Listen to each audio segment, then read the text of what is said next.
Presidential hopeful Andrew Yang has provided a lot of really strong, well thought out, detailed arguments for universal basic income.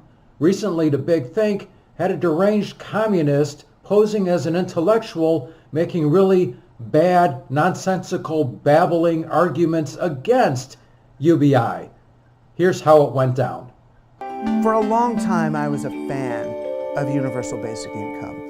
And the logic I had was that, I always hear politicians talking about, let's create jobs for people. That's what we need is jobs, more jobs, and as if that's what's going to solve the economic problem. So the government is supposed to lend money to a bank who can then lend money to a corporation who will then build a factory in order for people to have jobs.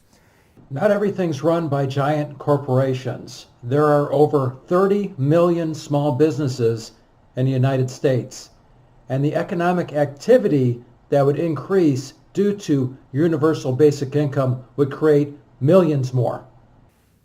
Do we really need more jobs? In California, they're tearing down houses as we speak because the houses are in foreclosure and they want to keep market values high. The U.S. Department of Agriculture burns food every week in order to keep the prices of that food high, even though there's people who are starving and people who need homes.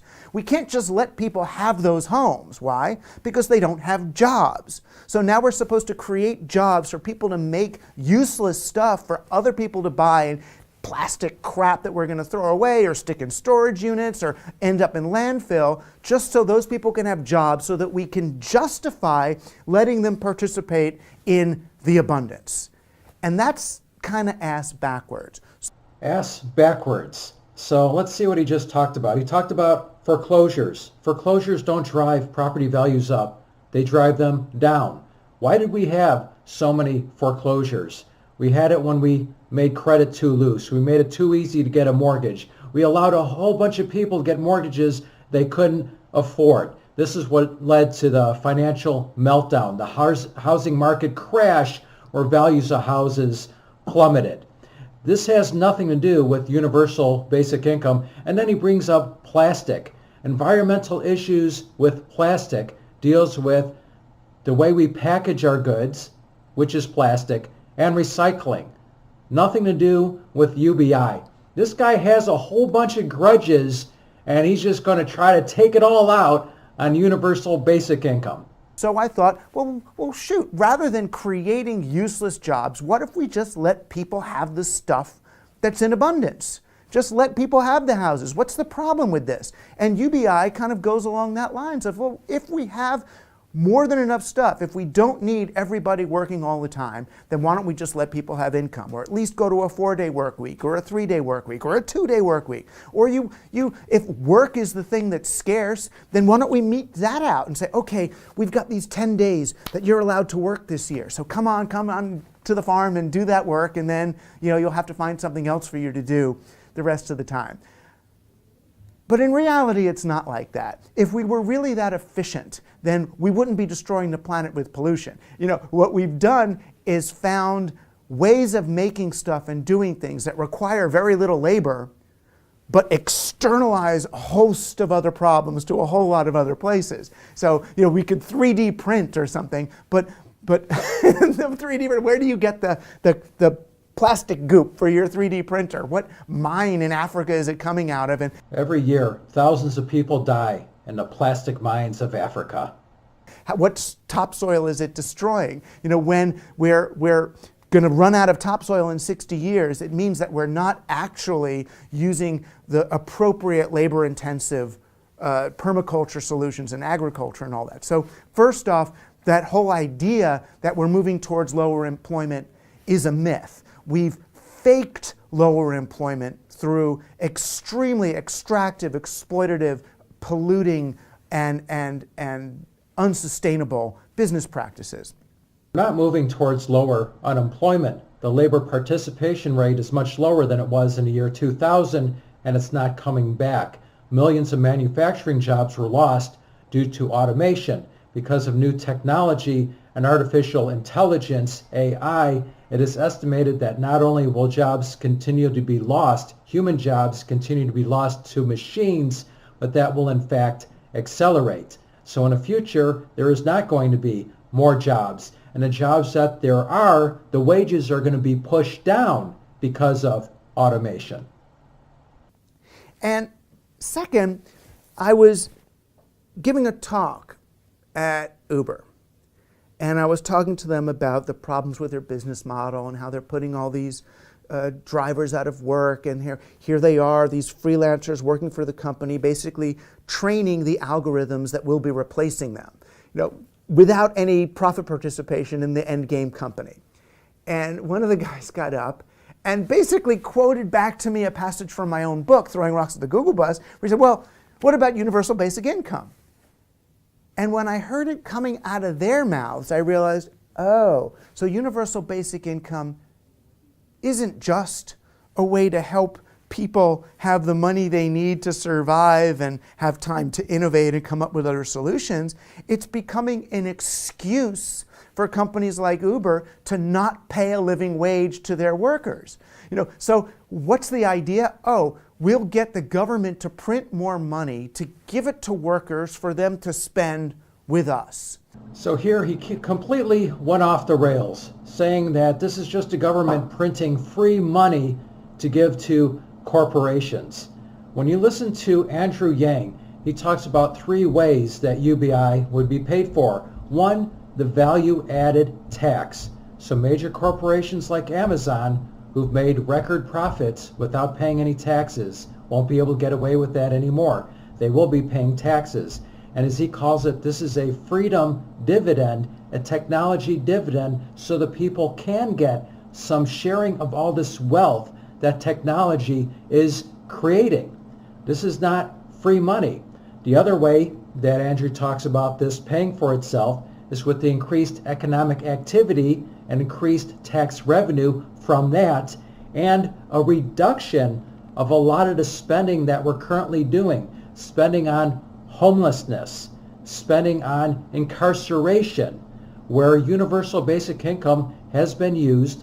The people, the results are healthier, better nutrition, better mental state of being, definitely better nutrition for younger people, for children, and less crime, less incarceration. So that is going to drastically lower the cost that we're currently spending in those areas. So this isn't just printing money, but you'll see he's just going to keep repeating that. This is just to print money to give to the 1%. What his arguments really come down to is UBI does not destroy capitalism. In fact, it saves capitalism. Well, for a communist, that's completely unacceptable. A communist is not interested in something that would save capitalism. A communist is not interested in something that wouldn't destroy capitalism.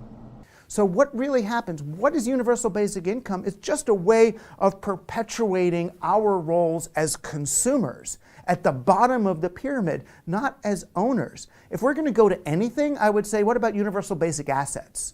What about actual participation? What if the workers owned the means of production? And there we have it.